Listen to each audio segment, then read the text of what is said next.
Martin Köring, Head of World Ocean Initiative, and very good timing today as it is World Ocean Day that we spoke about a little bit earlier. Welcome, Martin, to the World Water Week Communications Initiative.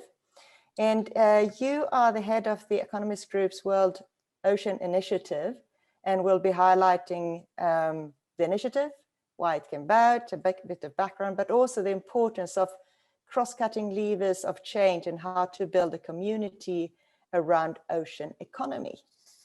Thank you very much. Thanks a lot, Yara, and thanks a lot, everyone. It's such a great opportunity, and thanks for tuning in. And I'm just going to share my screen because I've got a couple of slides. And I mean, as Yara was saying, happy World Ocean Day, everyone. It's a great occasion to talk about the ocean.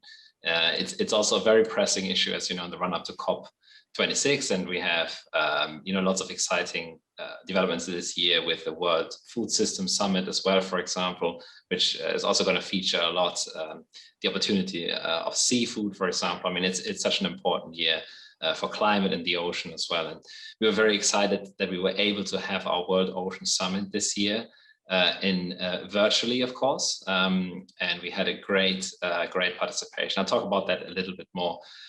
So yes, as Gary was saying, I'm the head of the Economist Group's World Ocean Initiative. So this is part of the Economist Group that obviously also produces the Economist newspaper.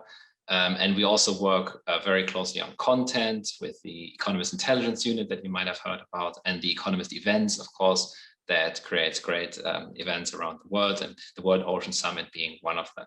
So just in terms of what we're going to talk about today, first of all, just a kind of a short introduction to what the World Ocean Initiative is all about, the kind of activities we do and how we build momentum around ocean issues and how we cover ocean issues. And then, as Gary was mentioning, the importance of cross-cutting levers of change. So this is all about what really drives engagement and what are the key cross-cutting issues that get people interested and engaged around ocean issues. And then how did we do it? I mean, how did we build a community around a sustainable ocean economy? So just in terms of a broad overview of what the World Ocean Initiative is all about. So it's really about imagining an ocean in robust health and with a vital economy. So it's really combining the notion that the ocean has to be restored and health in the ocean has to be restored through conservation, protection, but also combining that with the economic opportunity and really harnessing that economic opportunity, so the sustainable development of the ocean economy. And it's all about building that dialogue and that conversation with key stakeholders and year round. And also we have our flagship World Ocean Summit that I mentioned, where we foster that conversation. So we don't just want to bring people together at an event. And another World Water Week also has a great event and event series. And it's not just that, it's also that engagement. And I know you're doing that as well in the World Water Week. It's that year-round conversation. It's really something that you want to build impact around. And that's what we've done also through the World Ocean Initiative. We have ocean.economist.com, which is kind of like a mini Economist with lots of coverage, blogs from people that can inspire bold thinking, new partnerships. And it's all about building that sustainable ocean economy. It's all evidence-based. I mean, we often feature research from the Economist Intelligence Unit, which is fairly unique because it's kind of new insights, data that can be presented to the broader audience. And it's all about using that impact and the credibility that the Economist brand has to bring stakeholders together and really to create that evidence to create impact. So then just in terms of why this is such an important topic, I mean, it's World Ocean Day, and it's just to highlight that this is such a crucial issue. I mean, the ocean provides food for billions of people. It also creates lots of economic opportunity. The OECD produced a study a couple of years ago that highlighted that the ocean economy will double in size between 2010 and 2030. I mean, already if the ocean was a country, it would be the 7th largest economy. There's lots of new interest in economic opportunities. I mean, there's ocean energy, tidal wave. I mean, the offshore wind opportunity hasn't really been harnessed properly. And there's also new opportunities around sustainable aquaculture. Already aquaculture produces at least as much food from the ocean as traditional wild fisheries, and it's only growing because there's opportunity to be much more sustainable in fish farming. And also, it's really important to build that platform around a sustainable blue economy. As many sectors come together, for example, building a circular economy for plastics, and that has links to the tourism industry, for example. It has links to the energy industry. Then there is, of course, decarbonization of shipping, for example. That is also linked to the energy transition. So there are lots of cross-cutting issues. And that's why it is so important to have these kind of cross-cutting levers of change. So the ones that we have identified are highlighted here. So we have blue finance, governance, and innovation. We think these are the levers really to create change. I mean, you can't really create change without having the right investment and the right financial support for that, as well as having the right governance structure and creating the innovations. So you need to bring those three aspects together. And what we have done is we want to highlight why blue finance is important. It's emerging. You might have heard of green finance, and blue finance is really the new green in a way. It's all about challenging that assumption about the ocean, that the ocean is basically just about conservation and that there isn't really much of an economic opportunity. But it's also about highlighting why restoring ocean health is good for business. And of course, it's also about highlighting the governance aspect. So improving management around the blue economy and how, for example, marine protected areas can be governed better. And it's about bringing the public and the private sector together. And in terms of innovation, it's all about exploring how entrepreneurs, inventors, innovators can all drive a sustainable blue economy together. What kind of opportunities are emerging? What does sustainable ocean growth really mean? So that's what it's all about, bringing these three levers of change together, and they are interconnected, and that creates lots of opportunities to bring different stakeholders together. Here we see some examples of the kind of coverage that we have on our website, ocean.economist.com. So for example, for blue finance, we're looking at what does it mean to really invest in ecosystems in the ocean, how to scale up so-called blue carbon projects, which are like, for example, mangrove restoration projects, seagrass, all these kind of opportunities to harness ocean ecosystems for carbon capture and for economic development in communities. It's all about the blue finance opportunities that emerging new products and tools are emerging constantly, which is great to see. All kinds of like blue bonds, for example, blue carbon credits, ocean-based funds, all these kind of new opportunities, and building public-private partnerships around that is really a great opportunity. And then, of course, the regulatory framework around blue finance is just emerging. I mean, for green finance, it has been around for a while, but now it's about building that regulatory framework. So these are the kind of topics we cover under blue finance. And then we have our governance lever, and this is all about issues around, for example, sustainability of fisheries. What can we do to create better management systems? I mean, for example, for tuna, tuna has recovered recently, which is really good to see. And what can we learn from that for other species? Then looking at the climate-ocean relationship, we recently had an open letter by the UN Secretary General's envoy for the ocean, sent a letter to the secretary who is organizing the COP26, and just highlighting how the ocean really contributes to solving some of the climate challenges. So, for example, restoring ocean ecosystems can help with better carbon capture, for example, and harnessing wind energy, offshore wind, for example, or tidal wave can all help with the energy transition. And then, of course, it's about things around better governance around seafood traceability, for example. How do we make sure that the seafood that people eat is actually sustainable, as it often says on the packaging? Then we have, let me just go to the next one, innovation. So innovation is all about issues around, as I just mentioned, energy, for example, new opportunities in offshore wind, floating wind, for example. Then there is green hydrogen, which can be produced in conjunction with other renewable energy in the ocean, which is a great new opportunity. And then it's about tackling some of the challenges that aquaculture, for example, brings with it, like, for example, disease, the issue around fish feed. I mean, if the feed for fish farms is unsustainable, I mean, then the whole industry isn't sustainable. So it's all about making that more forward-looking and using innovative new technologies for that, and tracing better where the fish comes from, and those kind of things. And of course, skills and talent for the ocean are increasingly important as the ocean economy grows. So how do we build these kind of partnerships between scientific organizations, academia, business, and the finance community? So these are some of the examples. And how do we do this? How do we really build that community? So it's all about making sure that people can come together, and they don't just see this as consumption of content or an opportunity to meet colleagues, but they see a mission. I mean, they see something coming together. They see a point in being part of this community, not just for 1 or 2 touch points, but as a regular member of a community. And that really drives engagement. So what we have done is we have run the World Ocean Summit since 2012. It's really the global premier ocean event.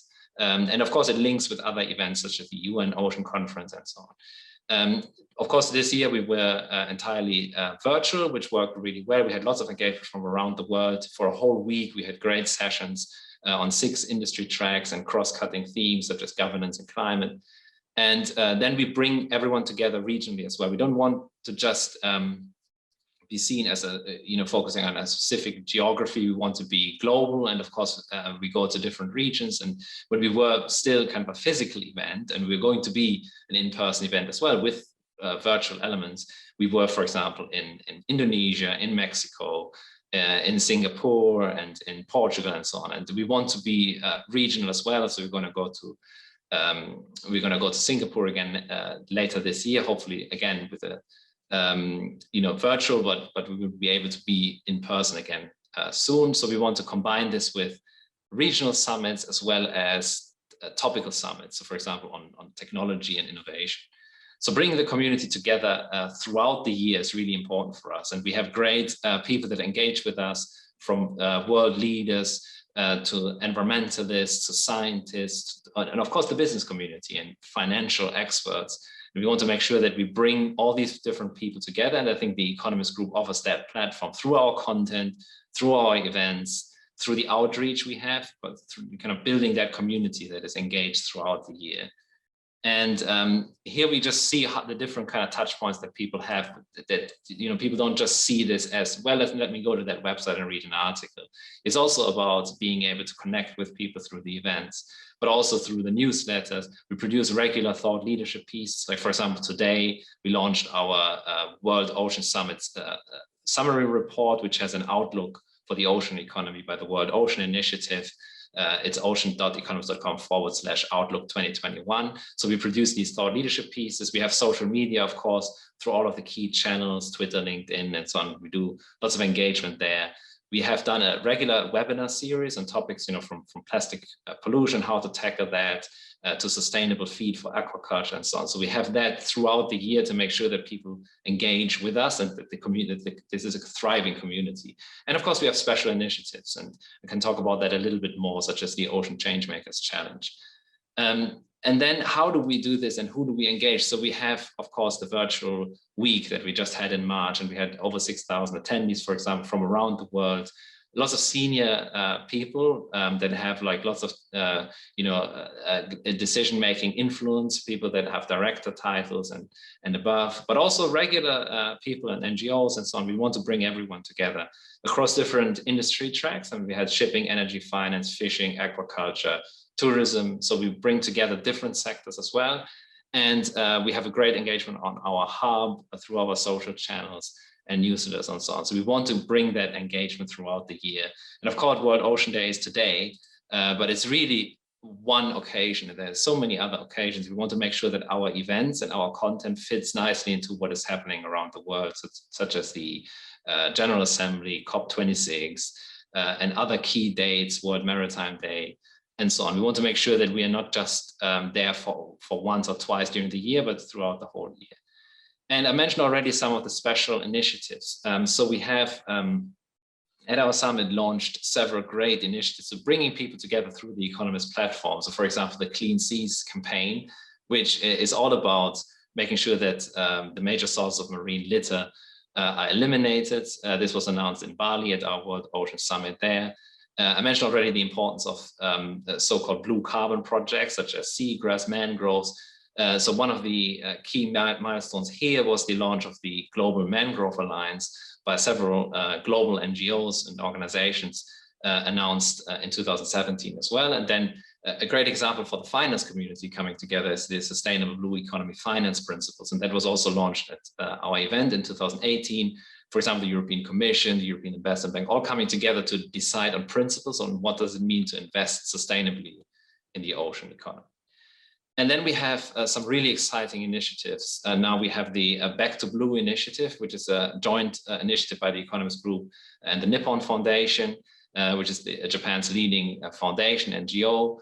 And this is a multi-year joint initiative to really inspire and catalyze action around ocean health. And it's primarily around zero pollution. How do we get to zero pollution in the ocean? And it starts with a plastics program. Plastics, of course, is very well known as a pollution issue, but primarily also wants to highlight how that impacts biodiversity. And we're going to focus more on chemicals next year, which is kind of a neglected topic. So artificial nutrients, chemicals that pile up in the ocean has been kind of neglected because everyone has been focusing on plastics, which is important, but just to make sure that we don't lose sight of other issues around ocean health and ocean pollution. And backtoblueinitiative.com, you can find out more information about this particular initiative. And then we have our Ocean Changemakers Challenge, which is really a great way of, as I mentioned, to engage our audience and create content throughout the year, which is all about identifying young innovators and bringing them together with their mentors. So we had, in 2020, we had more than 80 submissions to our Ocean Women Changemaker Challenge. It was really about highlighting women entrepreneurs, often neglected, came up with really great ideas. We had all kinds of brilliant ideas, from cell-based seafood, for example, to better tracking of fishing vessels and so on. And we brought them together with some of the leading female change makers. So it's really bringing the young change makers together with the ocean leaders. And then this year we had a new batch of change makers, and we had great ideas again from, for example, coming up with an innovation on AI in shipping, building a Wi-Fi network in the ocean, and something around sensors and deck equipment on ships, and all kinds of great ideas. And we brought them together again with the 3 winners, with the 3 mentors. So this is a great way of engaging our community. We're going to check in with them regularly to see how they are progressing, and that creates great content opportunities as well. And then finally, we have these special reports, and let me show you that slide. So we have, for example, the Outlook report for the ocean economy in 2030, which is kind of a forward-looking report. You can find the link here. This is all about highlighting different sector opportunities and some of the cross-cutting themes and how they impact the ocean economy, all forward-looking to 2030. And then we have our energy innovation report, which was focusing on, for example, how to build the right framework for ocean energies, like policy support, the financing environment, public awareness, what kind of testing standards are required, the pathways to market, and these kind of things. This was really focusing on energy innovation. And then today we just launched our Outlook report 2021, ocean.economist.com/Outlook 2021. So this is all about highlighting what we can see in the key sectors such as fishing, aquaculture, shipping, tourism, and so on. And it's a great way of continuing to engage people throughout the year around these sectors. So really, just in a nutshell, it's really important to make sure that you build a community throughout the year. You don't just look at like 1 or 2 touch points, but you really harness that community, and you really create something where people feel they're part of a community and they're part of building impact to really create change. So that it's not just a consumption of content, but it's really about change making. It's really about progress. And that's how we have built our community. And I will be very happy to take any questions. Thank you very much, Martin. Very interesting. And I have a question first here from Alida saying, Martin, how big is your communications team? It's interesting because we have some dedicated ocean communicators. So we have, of course, we have a marketing manager. We have one that looks after the event particularly, and one that looks more after the content. And then we have people that look after the newsletter. Then we have an editorial team. So we have a couple of editors and analysts that help us with creating the content. And we have a broad pool of freelance journalists that help us write regular content. And then the good thing about working in an environment like this, where you have a bigger organization in the background, is that we can tap into the expertise, the communication expertise from other parts of the Economist Group. So for example, the Economist Intelligence Unit has its own content creation. We tap into that, so we can, whenever there's an ocean related report or study, then we can tap into that platform through the Economist Intelligence Unit. And of course, the Economist channel as well sometimes promotes our content. So we have a team that is about like 5-6 people that are focused on communication, but we have a wider network of people that help us beyond that to tap into the broader amplification capabilities of the Economist Group. Right, thank you. We have another question from Brenda. Says, what would it take to collaborate with you and publish relevant content / research findings on your platform? So yeah, so please get in touch if you have great ideas. I mean, we are obviously always looking for great freelance journalists, for example, that can write for us on a freelance basis. If you have a story because you're working with someone, I mean, if you work for an agency and you have a client that has something great to talk about, we regularly get these pitches. And of course, we consider them and we screen them and make sure that they're relevant editorially. So please get in touch if you have a client or if you have a story that you think is interesting. So you have an opportunity to write for us. You have an opportunity to get in touch for us for a client. And I think the email address just for these general queries is World Ocean Initiative at economist.com. So you can just basically email us with any pitches and queries. Good, thank you. Thanks a lot. Brenda says, thank you, I will.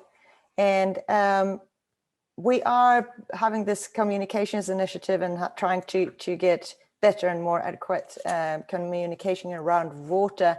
What do you see as the biggest challenges when communicating complex issues such as water or oceans, even more so perhaps? What are the challenges? Yeah, one of the biggest challenges is the out of sight, out of mind challenge. Is basically how does that matter to me, or how does that matter to my audience? And it's often creating that link.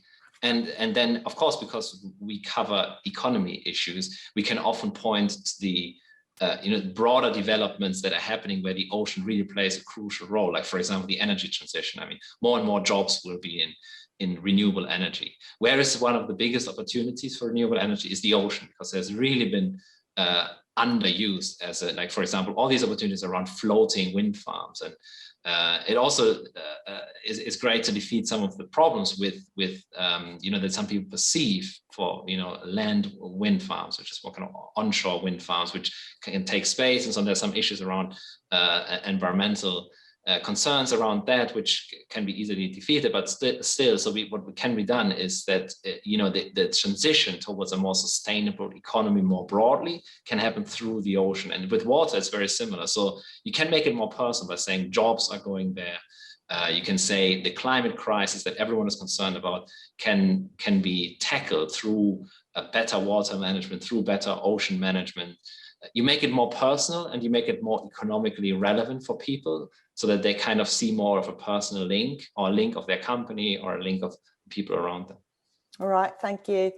We have a question from Paul as well. How would you suggest increasing the impact of your brand if you're doing communication work for a research department? Shall we take that question first, perhaps?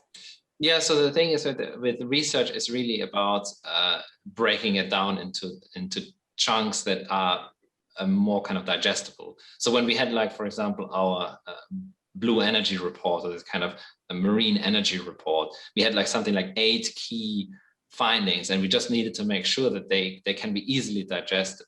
So we need to we work with social cards, for example, to break down each finding.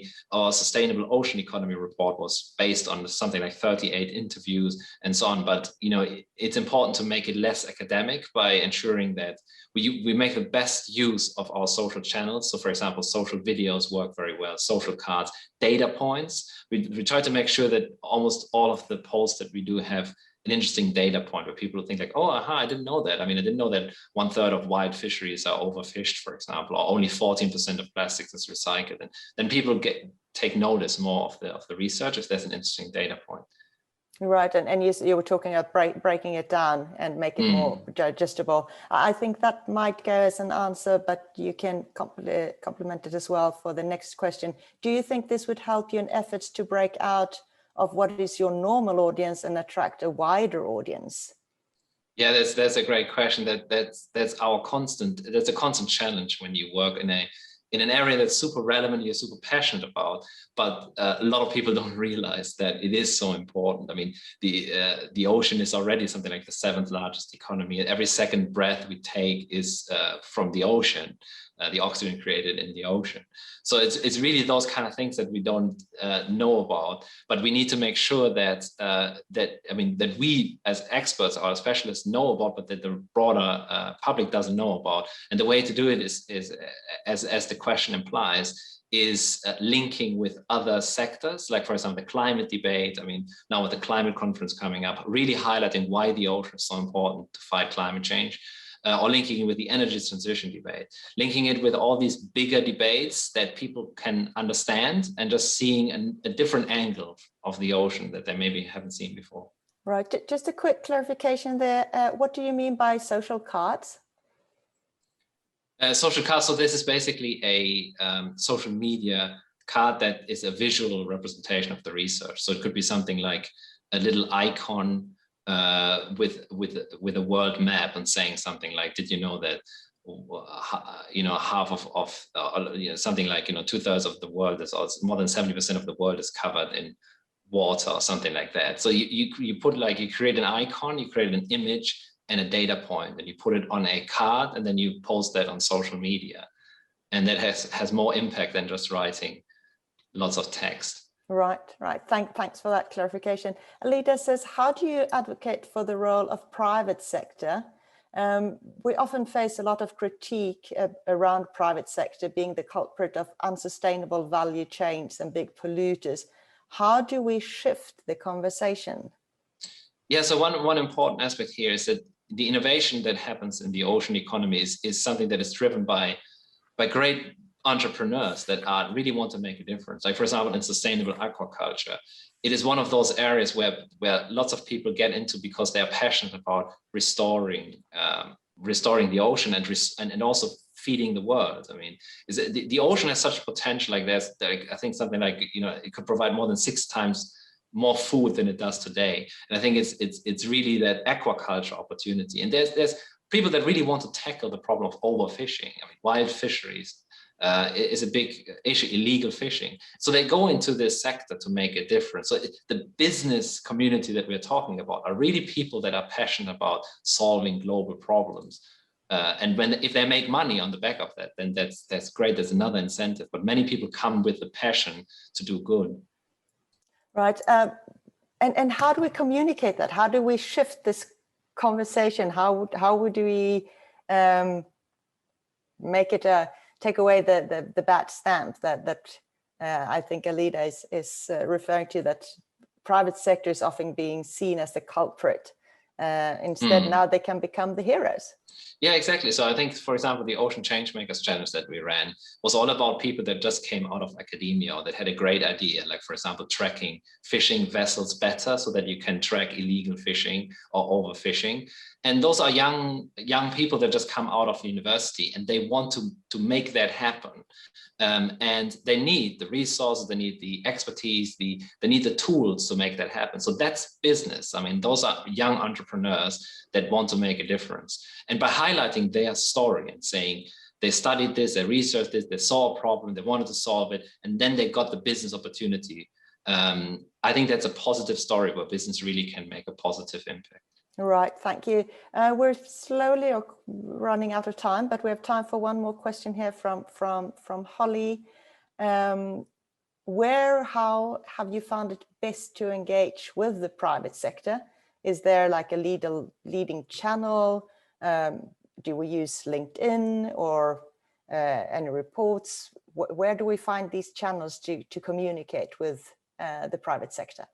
Yeah, LinkedIn is great because it's a professional network. So people that go on LinkedIn, they know that their identity is primarily their business identity. So we have used a lot of LinkedIn for our social media posts and for our reports and so on. And then of course, through targeted webinars, by making sure that people feel like what they're doing is relevant. So for example, on plastics, on energy, on seafood. So we bring that community together, and we also allow them to contribute through blogs. So we give people a chance to tell their story and tell about their best practice from their industry. And then others in their industry see that, and they want to be part of that, and they want to learn from that. Correct. Thank you. Thank you very much. And thank you, Martin. As I said, we're running out of time here quickly. Brenda asked for the address you mentioned, but we will forward that to everyone in an email later after, together with the YouTube links, and also together with your presentation. Okay, sounds good. So that can be studied further. Thank you so much for taking part in the World Water Week's Communications Initiative. A pleasure. On World Ocean Day, on top of it. Exactly. Very fitting. Thank you very much for having me. Thank you.